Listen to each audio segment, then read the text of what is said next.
Good afternoon, ladies and gentlemen.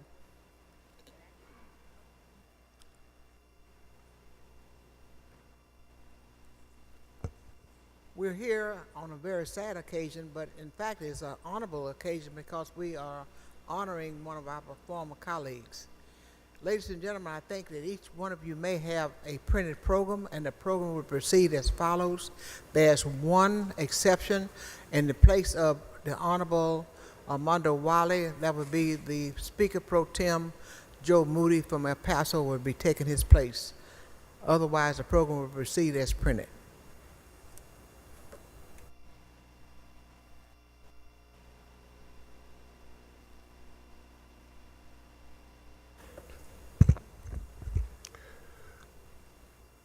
In the words of the psalmist, in the 34th Psalm, verse 18, these are the words. The Lord is close to the brokenhearted and saves those who are crushed in spirit. Let us pray. In this time of sorrow and pain and grief, we give thanks today, O Lord God, in the faith of our dear friend, Congressman Sylvester Turner, the people's representative, for the many ways you gifted him to be a highly effective servant leader. We thank you for allowing us to be beneficiaries of those gifts. I thank you personally for our decades-long friendship. And as we honor and celebrate him and his life, as seasons are about to change, today is just the kind of sunny day he would relish as his death now takes us into another season. For as you know, with seriousness about his calling and work and with dancing in his feet and humor in his heart, he preferred living in the sun rather than in dark places. In decades of his life, you allowed him to serve in this chamber and under the statute of the Goddess of Liberty that crowns the dome of this building, representing truth, justice, and liberty, for which he worked and fought as he sought to improve the lives of all Texans. He chose and worked hard with God's power to be a strong voice for all people in the midst of our fragile democracy, particularly for the voiceless and most vulnerable, as well as those who have met weary years and silent tears. We are grateful that you, O God, gifted him with an outlook on life, which he displayed even in his speech when inaugurated as Houston's 62nd mayor, saying, "We face challenges, but tomorrow will be better than today." That hopeful conviction, O gracious God, made him dedicate his life to serving the people and living out his purpose until the very end. Let that conviction also resonate with us. All-knowing God, little did he know that you knew, even at his inauguration, that you would be ordering his steps to lead his city through some of its most challenging times. May you raise up and stir up others in this building and beyond who will honor his memory by faithfully attending and being dedicated to these values and issues that were priorities for him. Many will miss his leadership and voice, but his example can inspire many more to continue this important work. I pray for God's grace, comfort, increased strength, and peace for his daughter Ashley and all other family members who released and sacrificed their time with him to allow him to serve the people. I pray for his staff, those he served, and others who loved him. Oh God, with your help in our hard work, may we embrace Sylvester Turner's conviction.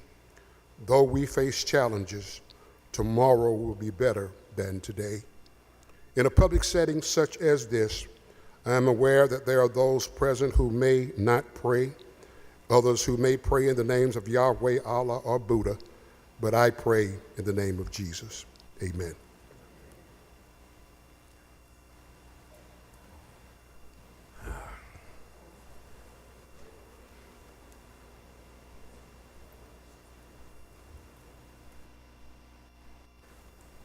Thank you all for gathering here today in the Texas House Chamber to honor the remarkable life of the Honorable Sylvester Turner.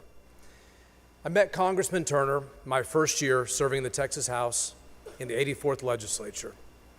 As you know, serving your first session in the Texas House involves a steep learning curve.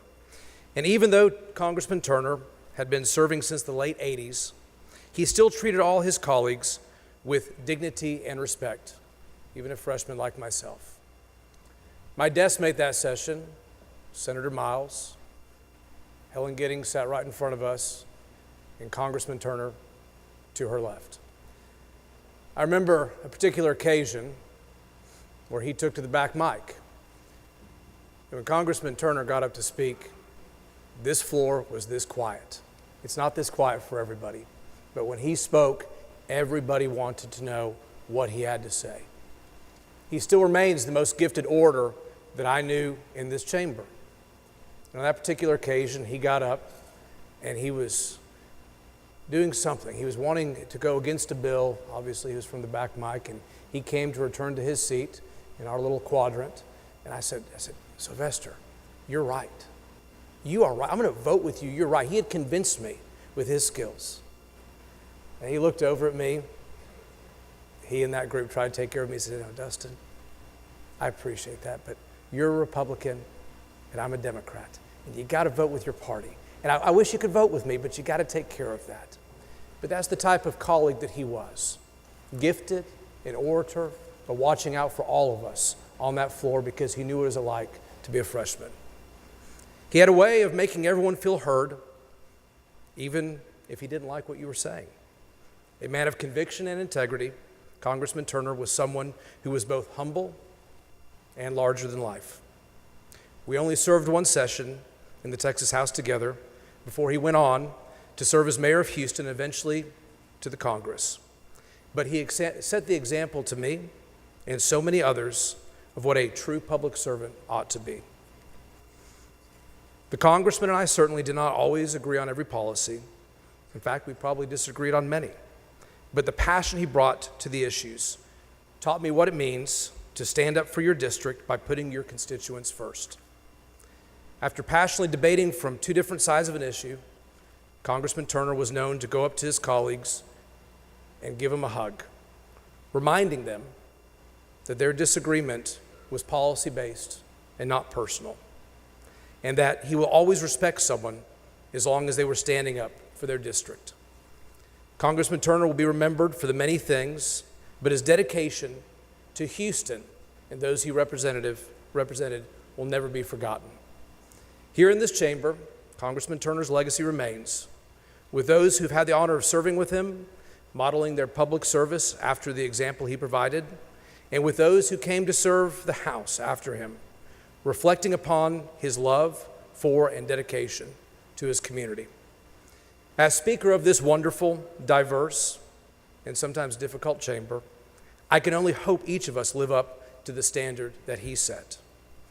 Outside his many years of public service, those who knew him best will remember his tireless spirits, his humor, and his great sense of purpose. He approached challenges not as obstacles, but as opportunities. It inspired those around him, even till his final days. I want to express my deepest condolences to the Turner family and his special guests gathered here today. His daughter Ashley Page Turner, Captain, and her family, his sisters, his brothers, his many nieces and nephews, cousins, and all of his loved ones. While we mourn his loss of this trailblazing leader and friend, we also celebrate the lasting impact Congressman Turner leaves on his community and all those that knew him and to this Texas House. I want to finish with a memory most of us lawmakers will forever associate with Congressman Turner, his beloved abacus. This tool can fool you with its simple design, a wooden frame and beads on rods, but in reality, it can be used for extraordinary things. With the right skills and knowledge, an abacus goes from a simple object into a powerful tool for sophisticated calculations and understanding. We can all learn something from this. No matter how humble our background or what we've had to overcome, there is within us a great potential for greatness and meaning. Congressman Turner made sure his life meant something to his family, his friends, his community, and our great state. A life lived to the fullest potential, whose memory lives on here today, and whose legacy of service will forever be a part of Texas. Thank you.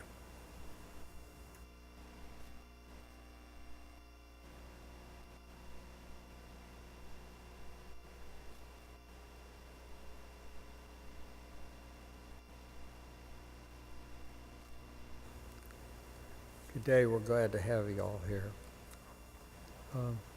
Someone asked me to describe Sylvester, and so I put together, my wife Nadine and I, who we all were really close friends, we put together a list that we think typifies Sylvester.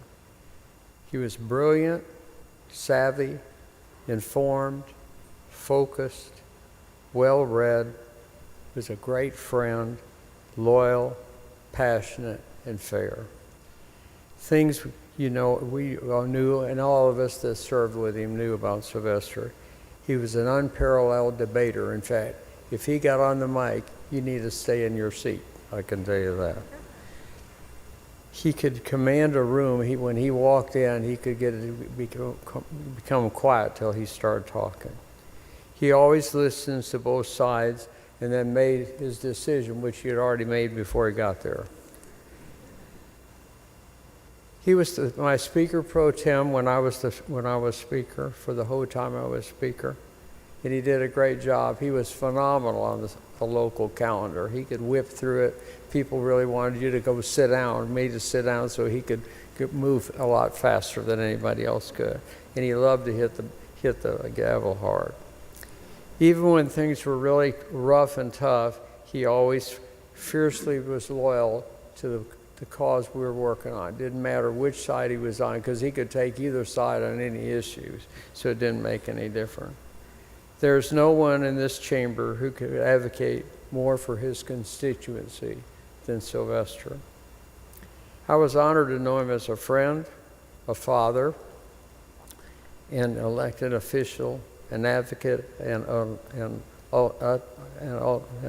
we got to go to Africa together, which was one of the most fun trips we've ever had in our life. I've never laughed so hard in all my life.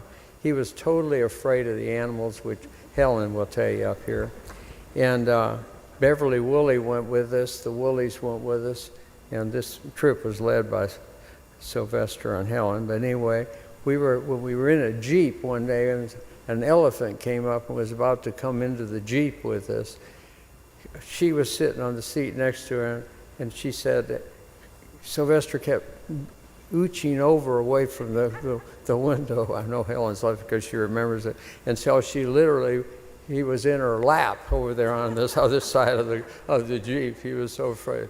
Then a little while longer, we got in and we got stuck in a river in a Jeep, and he was in the back, and the hippopotamuses were there. And I'm going to tell you, I wish I had the recording that the Woolies taped Sylvester, because we could get the world's greatest tape on that thing. We could make a fortune. They've kept it all these years.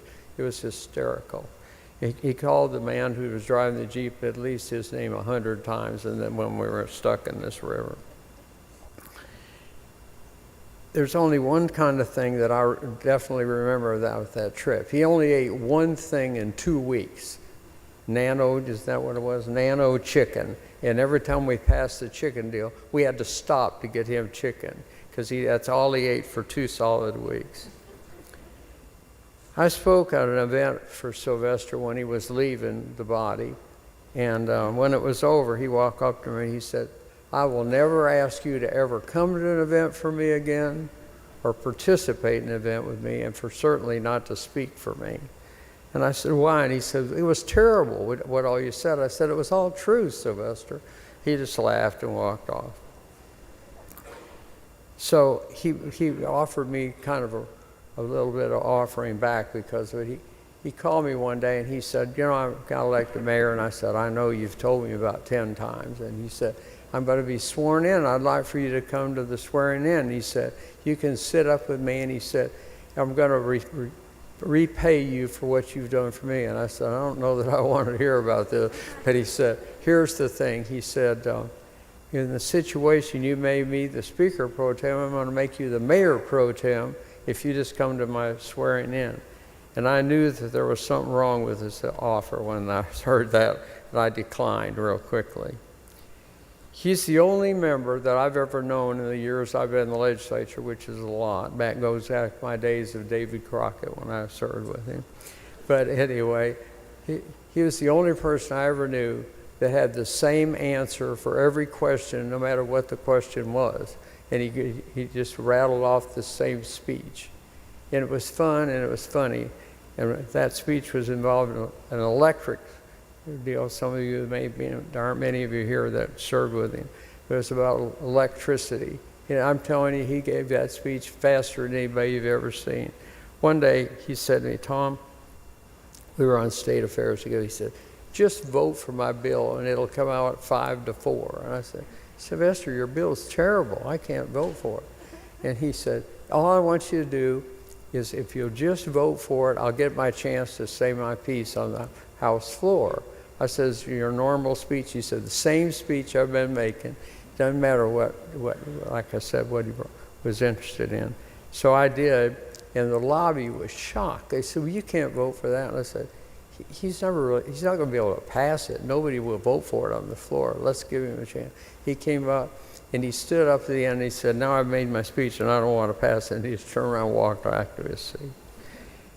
Anyway, he was one of a kind. He was great. He was a great friend. And he's the only person that I can say it was just a lot of fun.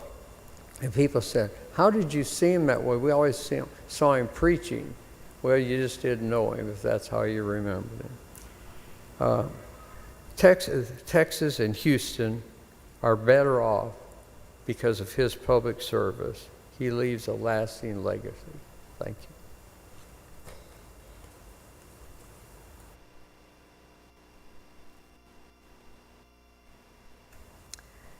Sylvester Turner is gone far too soon. But he lived a full and purposeful life, and we're all better because he was here. Like many of us, Sylvester's journey was filled with challenges, with setbacks, and successes. He ran unsuccessfully for the Harris County Commissioner's Court, as well as for mayor of Houston twice.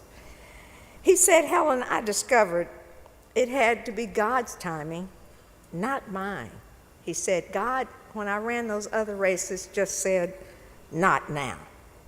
Sylvester stayed the course and served with distinction as a member of this House, as mayor of the city of Houston, and most recently, U.S. Rep. District 18.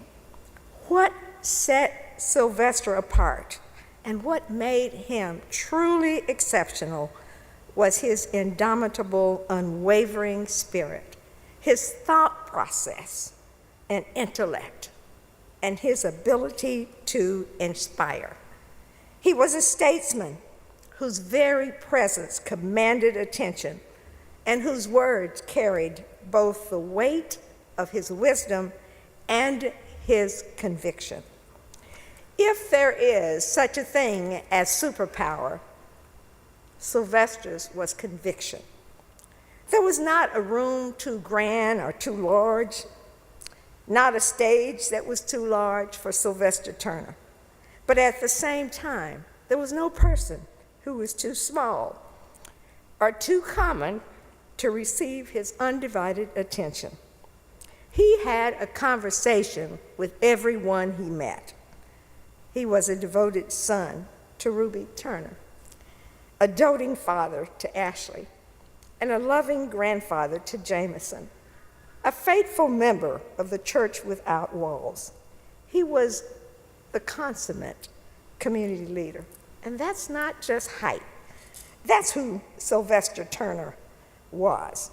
But more than that, for me personally, he was the best friend I could have ever hoped for.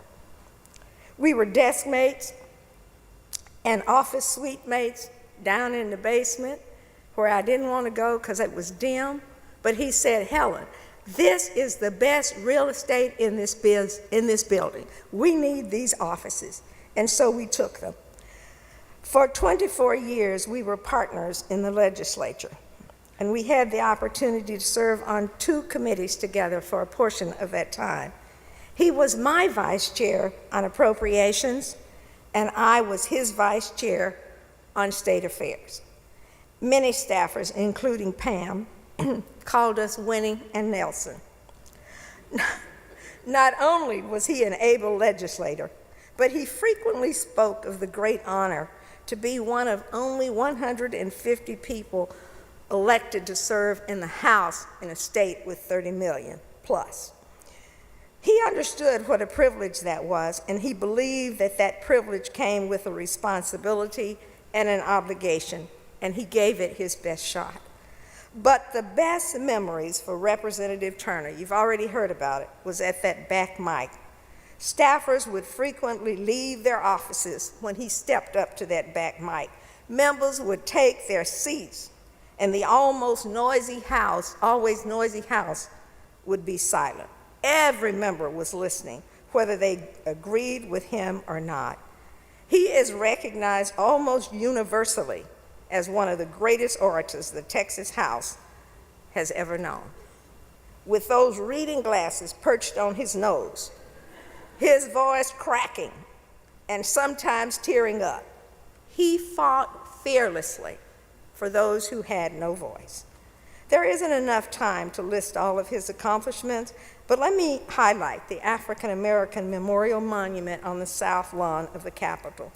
That idea was originally Al Edwards, but when Al left, Sylvester was instrumental in ensuring that the African American Monument became a reality.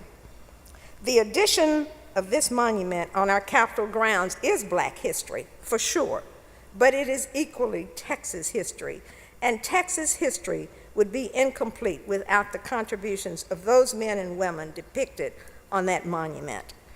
Sylvester Turner was indeed in a class all by himself. The poem If by Rudyard Kipling is reminiscent of Turner. If you can walk with kings and never lose the common touch, if you can wait and not get tired of waiting, if you can meet with triumph and disaster and treat them both the same. Because of the example you set, Sylvester Turner, because of your dignity, your caring, your determination, even when the odds were against you, we will continue to push boundaries, to dream bigger, to reach further, and never settle for mediocrity. We will remember, Sylvester, that with courage and determination, you took your little boat out to where the big boats were. And because of the incredible life you lived, we are all better.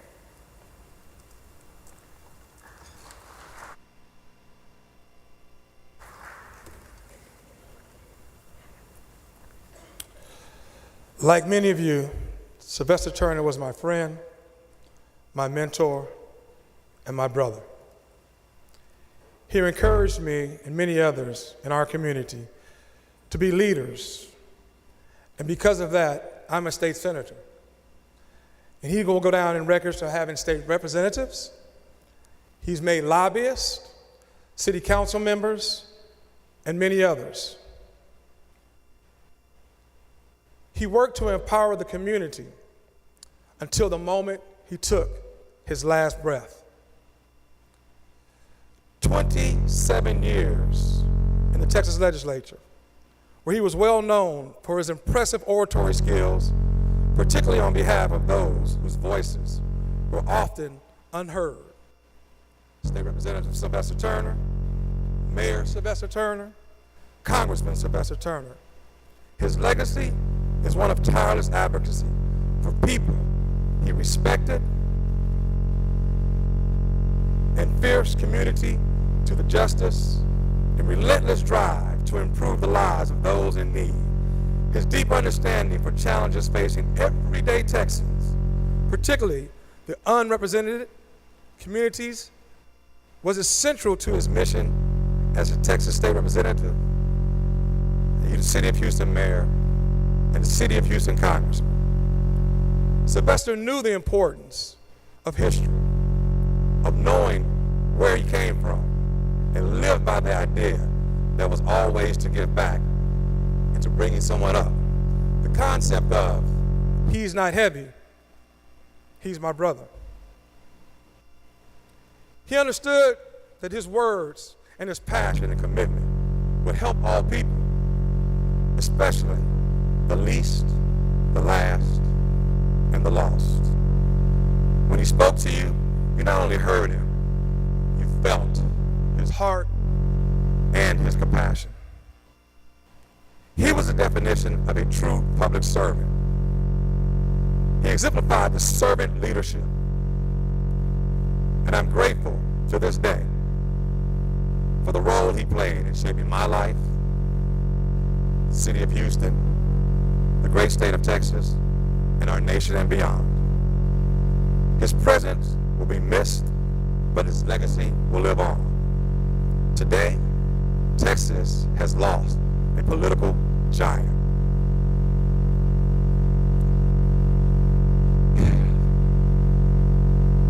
His life will be chronicled in the history books of the state of Texas and the city of Houston.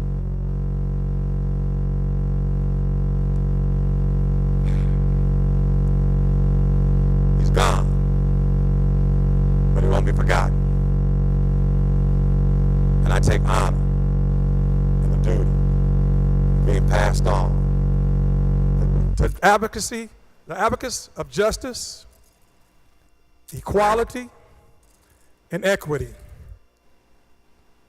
He may be gone, but his spirit will last in all of us forever. Farewell, my good brother.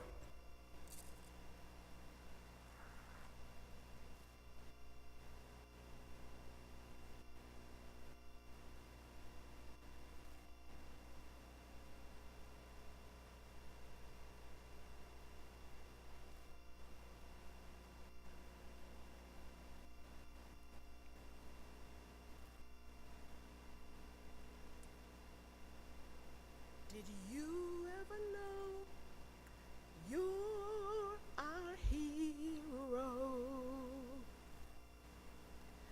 You're everything we would like to be. We can fly higher than an eagle. You are the wind beneath our wings. If I can help somebody as I pass along, if I can cheer somebody with a word or song, if I can show somebody that he is traveling wrong, then my living shall not be in vain. If I can do my duty as a Christian ought, if I can bring back beauty to a world upraught, if I can spread love's message as the Master taught, then my living shall not be in vain. then my living shall not be in vain. Then my living shall not be in vain. If I can just help just one somebody as I pass along, then my living, then my giving, then my living shall not be in vain. Good night, Sylvester.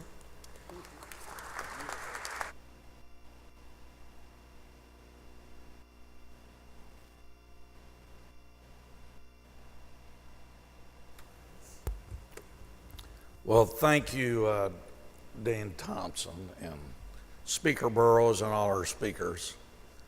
I have a different role.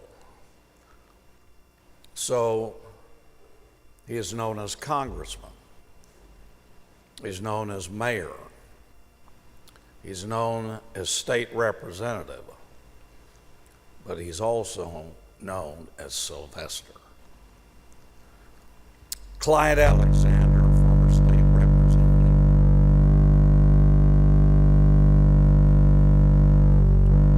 Hope he's not mad I said Sylvester. Former state representative Clyde Alexander and I were his classmates. We came in 1989 together.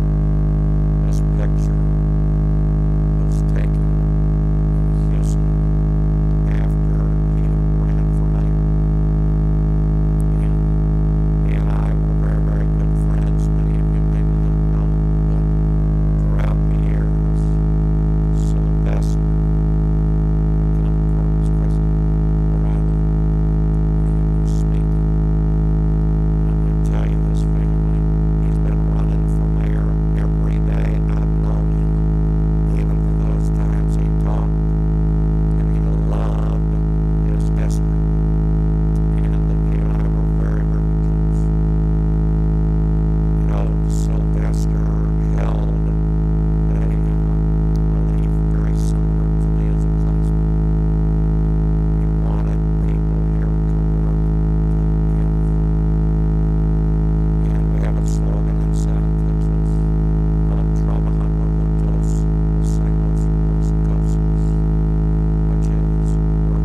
I want to remind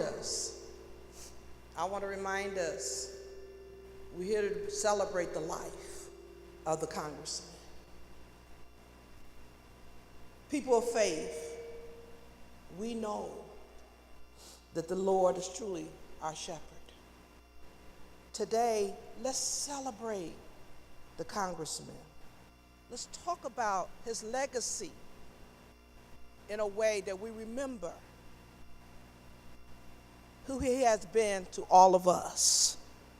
So I want to remind everyone in this room, he has served in this house over 20 plus years. He was the mayor of a big city, that place called Houston. He became a congressman. So think about that.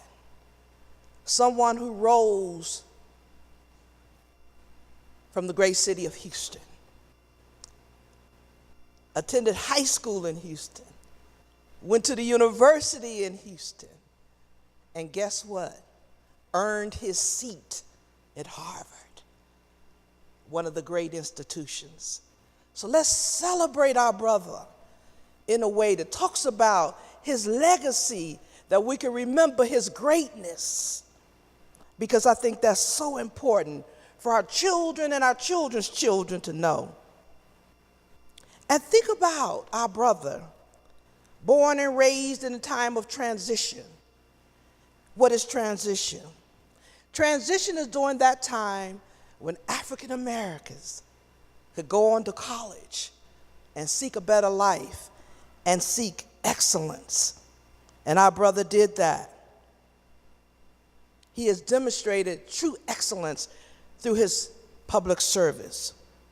I stand before you today as the chair of the Texas Legislative Black Caucus, and we have members. Members, raise your hand of the Black Caucus here as we celebrate our brother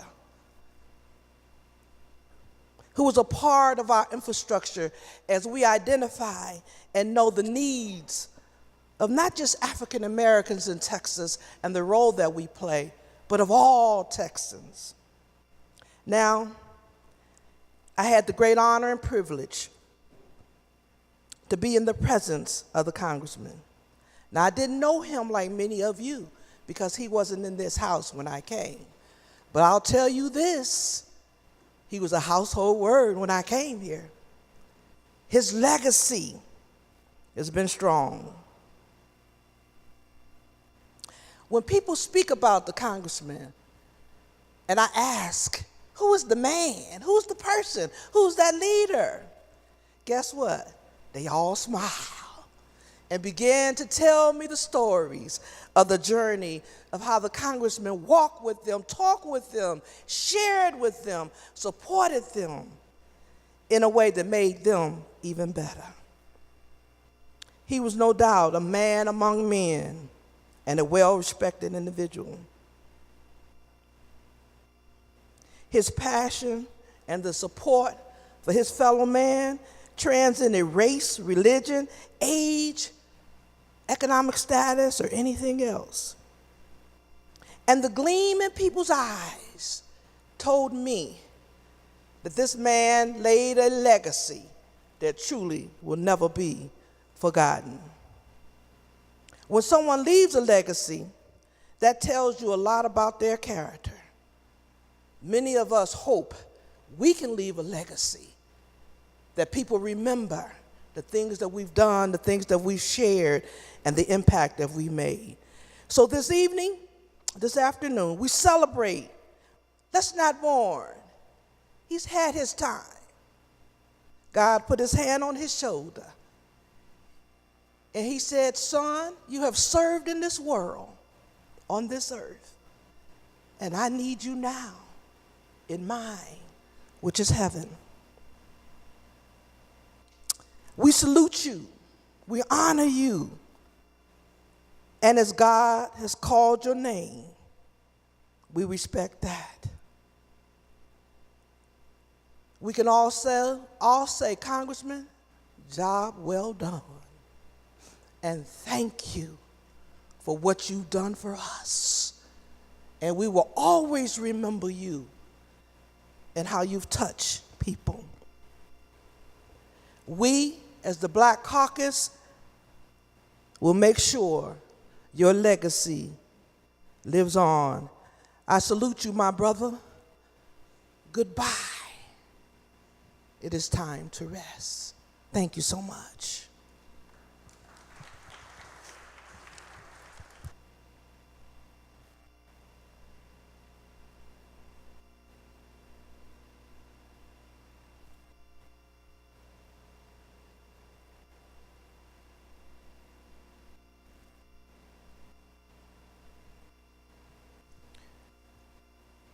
I've been, I don't have anything written. I've been thinking about what to say for days now, and I'm still not sure. So let me just speak for myself and speak from the heart. Sylvester was many things to me and to my whole family. Sylvester was a great friend. He was an ally in every fight. When the Asian community said that we were under attack, that they were passing laws to take away our rights and to make us second class again, Sylvester did not have to wait for me to finish that sentence. He said, "I'm on board. What do we do?" Sylvester was my mentor. He was a mentor for a lot of people. You keep hearing that again and again and again. That's no lie. That's no joke. He wasn't a kingmaker. He was a leader maker. He found people that he believed in, and he raised them up. He pushed them forward. He gave them responsibilities. He made them work. He made them prove themselves. And he built leaders.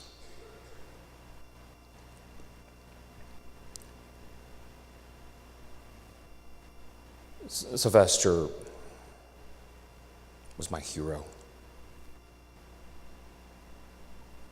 Even before being in the legislature, I watched him work. I watched him fight. Being here, I was scared to talk to him for like the entire session. Like when I was here, because he was the vice chair of approps, he was the chair of our delegation, and he was the center of every conversation, every policy issue. Like, it was like watching magic, because we would all be huddled in a room saying, what are we going to do? What are we going to do? They're stripping this out of the budget. They're getting rid of this. They're killing this bill. And Sylvester would say, y'all hold on. And he would come back in like 2 hours and say, it's all taken care of. And we all just stopped and said, like, what? And he says, I took care of it. And we're like, which thing? It's all of it. And we're like, how? How did you do that? And he's like, I talked to him. I told them what we needed and what we wanted, and I talked to them until they gave it to us. It's magic. It's Sylvester's magic. But most importantly to me, Sylvester was my teacher. He was my professor. What I know about this place, I learned from him. He taught me patience. He taught me how to work with people who hate you and will do it and will share that hate to your face. He taught me how to take abuse and push it down, how to come out of a fight after being kicked in the face, and how to come out with a smile not because it didn't matter, but because you have to fake it to protect your community. Because your ego meant nothing when it comes to defending your people. And you will suffer any kind of indignity and insult to do it. He taught me that. He taught me how to speak. If you've ever heard me talk when I was first here and compared to what I do now, people say, those are two completely different people. And for those of you that are in the know, you say, like, why does Gene talk like a black pastor sometimes? Because of Sylvester. Because I watched him speak year after year, and I watched the way people would react to him. I watched the way he got people's attention. I watched the way he built rapport. I watched the way he would work people up, and I watched the way the people would feel that energy and get up on their feet, and they would shout and they would scream, and he would work them into that frenzy and prove his point. And everybody sat down, knowing, looking around the room and saying, we're together. We share this dream. We share this hope. And it was Sylvester that united everyone. And I watched him do that, and I slowly, over the years, I didn't tell him this. I've been cribbing his notes and stealing his bits and listening to the way he would talk to people and the way he would describe things. And I would add that into and we'll practice it and work it in. And when people now tell me, hey, I liked your speech, I take that. I hate praise. I hate compliments. It's just me. But I take that and I say, that belongs to you, Sylvester. That praise is not praise for me.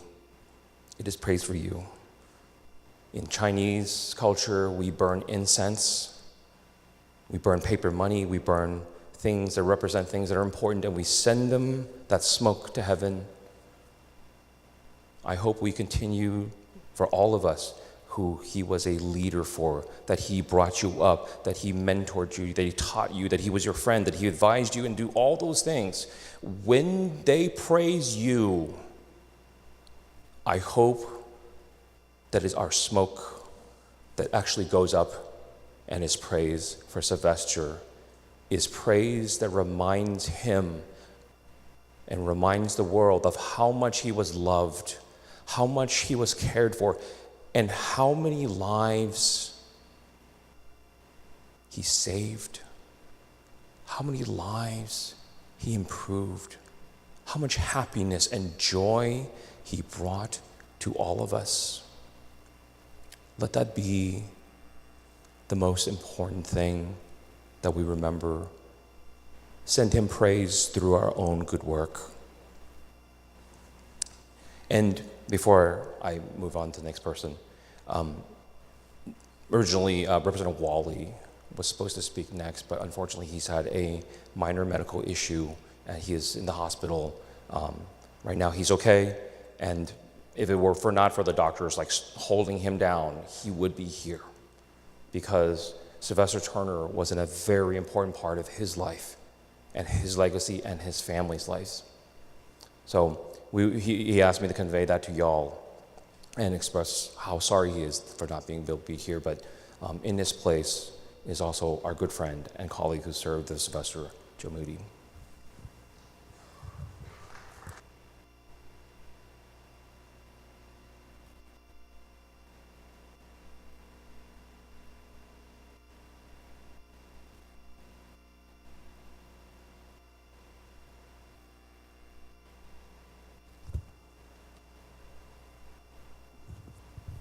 Made the mistake of asking Dean Thompson if she needed any help today. And she let me know about our good friend Armando Wally, so he's obviously in our thoughts and prayers, and I know he'll be okay. He's making his session ER visit. He usually does one per session, but he'll be okay. But I'm grateful for the opportunity. I probably can't speak about Sylvester like Armando Wally could, because their closeness is something that is beyond friendship. But I can tell you about one of the last times I saw Sylvester was at a big policy conference here in Austin. And there was dozens of things going on. Lots of noise, lots of talks, lots of discussions. And I was serving as a speaker on a panel about criminal justice and the corrections system. And it was a small room talking about these issues. And the normal people were there, the policy wonks, the nerds, the people that really get into the granular details about criminal justice system. And as we were having this conversation, I looked up to the back of the room, and Sylvester Turner was sitting there. And I was like, well, he must not have anything better to do. Must be waiting for the next panel to come. And after we were done, he found his way up to talk to me. And I said, well, it's good to see you. I said, what are you doing here? And he said, well, I came to check on you. He said, I think you're doing some good work, but I want to make sure that you're doing okay. And make sure that you know that we're here to help you if you need anything. That's the time and attention he would give to anyone. Some lowly representative from El Paso couldn't get further away on a map from Houston. He took the time because he wanted to check in and make sure I was okay. As I was thinking about what to say today, my mind took me to Isaiah chapter 58, verse 6 through 8. This rather is the fasting that I wish, releasing those bound unjustly, untying the thongs of the yoke, setting free the oppressed, breaking every yoke, sharing your bread with the hungry, sheltering the oppressed and the homeless, clothing the naked when you see them, and not turning your back on your own. Then your light shall break forth like the dawn, and your wound shall quickly be healed. Your vindication shall go before you, and the glory of the Lord shall be your rear guard. And there is no better example of a life that brought this passage into practice than our friend Sylvester Turner. He had a true north that he followed in an unwavering way. And he followed it each and every day. And that was to always look out for the least among us, to lift people up. He gave a voice, and as you all know, quite a powerful voice, to those that the places of power routinely dismiss. He centered those people in all of the work that he did. And he not only lifted people up, but he brought people together. Political stripes were of no concern to him. He rose to the highest positions of authority in this chamber. He served as Speaker pro tem under a Republican speaker. He served on appropriations. He served on calendars, all those things that we dream of when we become legislators. But no matter what title he achieved, he never lost sight of his true north. He used those positions not for himself, but to lift up the least among us. Senator Miles brought the abacus here, and every once in a while you'd see that abacus in Sylvester's hand. And part of it was for a little bit of humor, to bring people together, a little levity. But the message was really profound. In this building, we talk about billions and billions of dollars. We speak in grand terms. And the abacus was a way to simplify that conversation and say, you know what, the decisions we make here in the billions and the millions, those decisions can either help or hurt those who are struggling to make ends meet, those who are struggling to put food on their table. It was a simplification of his life's message that we can't forget those. To Ashley and the family, we know this is a deep and profound loss for you and all those that loved Sylvester. We want you to know that we're here for you. We're here as you grieve your loss. We love you, and we're praying for the peace of God to come to you in these difficult days, months, and years ahead. What's more than that, though, we will make this commitment to you. We will take the lessons that Sylvester taught us and put them into practice this session and always, and keep his spirit alive on this floor. And even though his powerful voice will never reverberate in this chamber again, his heart, soul, and light will forever be felt. Thank you.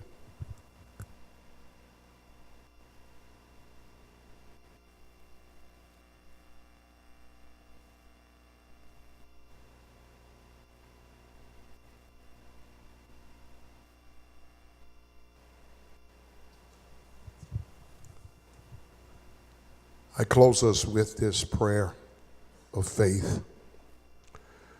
We trust that beyond absence, there is a presence. That beyond the pain, there can be healing. That beyond the brokenness, there can be wholeness. That beyond the anger, there may be peace. That beyond the hurting, there may be forgiveness. That beyond the silence, there may be the word. That beyond the word, there may be understanding. And that through understanding, there is love.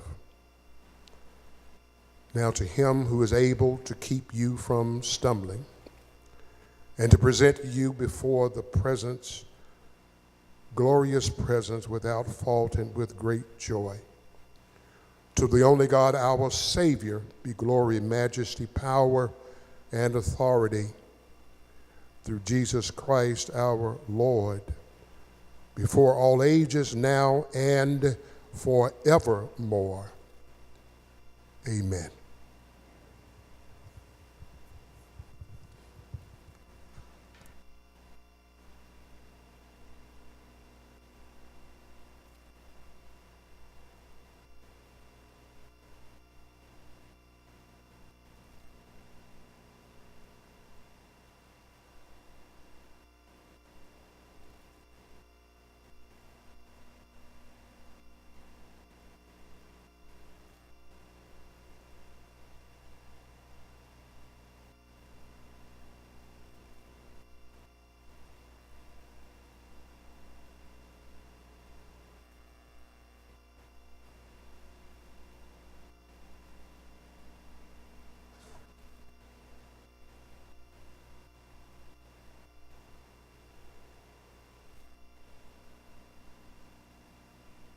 E2 200 for those of you who will be able to join us.